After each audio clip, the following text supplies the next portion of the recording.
The training facility on Kepler Station buzzed with the chittering laughter of a dozen alien species. In the center of the combat ring stood Cadet Sarah Chun, her human frame dwarfed by the towering Vorthic warriors and sleek Zephyrian assassins.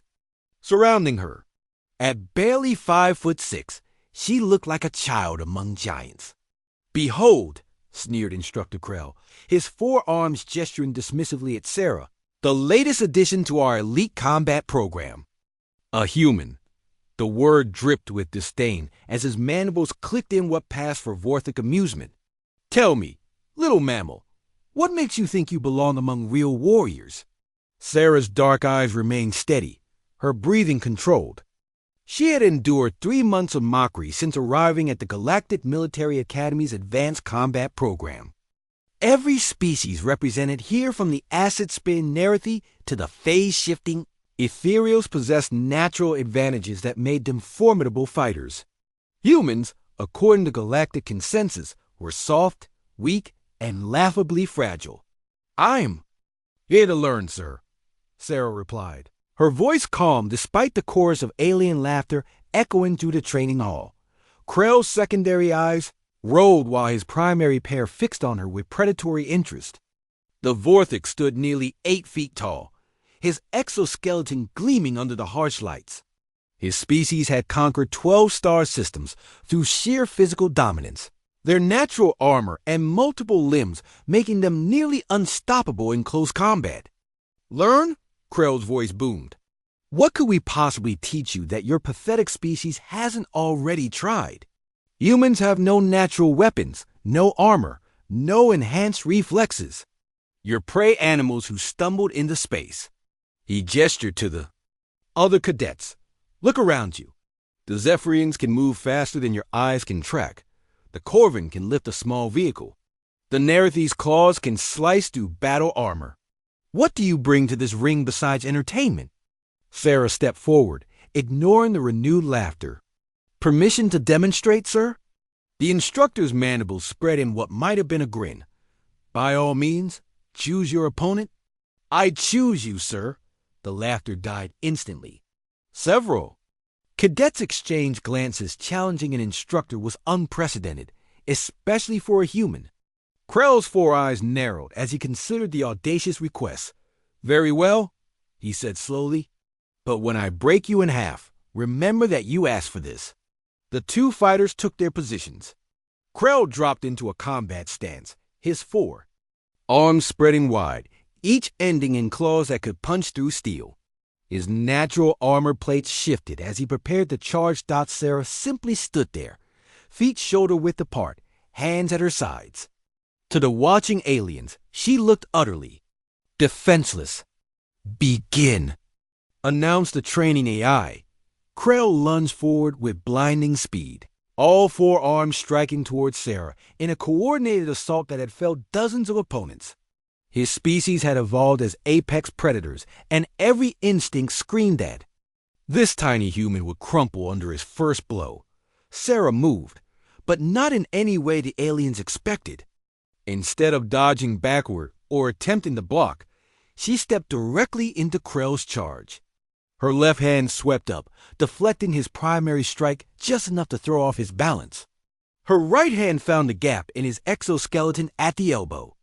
Joint of his secondary arm dot, what happened next defied everything the watching cadets thought they knew about combat physics. Sarah's grip locked onto Krell's arm with impossible precision. As his massive weight carried him forward, she pivoted, using his own momentum against him. Her entire body became a fulcrum, and suddenly the instructor found himself airborne, his 300-pound frame sailing over Sarah's shoulder. The impact shook the entire training ring. Krell crashed into the padded wall with enough force to crack the reinforced material. As he struggled to rise, Sarah was already moving. She had maintained her grip on his arm, and now she applied leverage with surgical precision.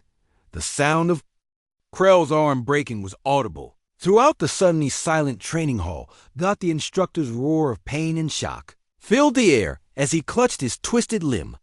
Sarah stepped back, breathing only slightly harder than when she'd started. "What ... how did you ... Krell gasped, His primary eyes wide with disbelief. Sarah helped him to his feet, her expression respectful but determined. You ask what humans bring to combat, sir. We bring 10,000 years of killing each other. She turned to address the stunned cadets. Every species here evolved with natural advantages. Claws, armor, speed, strength. But humans? We evolved with something else. Entirely. We learned to fight everything, including each other. We've been at war for our entire recorded history. A Zephyrian cadet, her silver skin rippling with nervous energy, spoke up. But you have no natural weapons. So we made them, Sarah replied simply. We turned sticks into spears, rocks into hammers, and eventually built weapons that could crack planets. But more than that, we learned to turn anything into an advantage. Your strength, Instructor Krell, I used it against you. Your weight, your momentum, your expectations, they all became my weapons. She walked to the center of the ring, her voice carrying clearly to every corner of the hall. You see fragility where I see adaptability. You see weakness where I see efficiency. Humans don't just fight to survive, we fight to win. And we've gotten very, very good at it. Krell, his arm now in a medical brace, looked at Sarah with newfound respect. The technique you use, where did you learn it? Earth martial arts.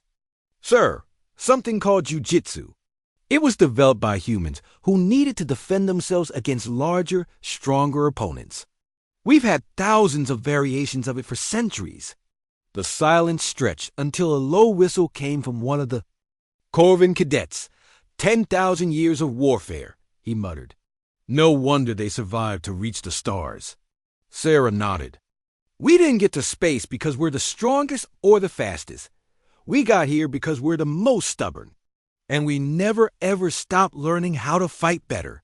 From that day forward, nobody laughed at the human cadets' training regimen. Instead, they lined up to learn from her Dot and Sarah Chin. She went on to become the Academy's most requested combat instructor, teaching alien warriors that sometimes the most dangerous weapon in the galaxy walks on two legs and refuses to give up.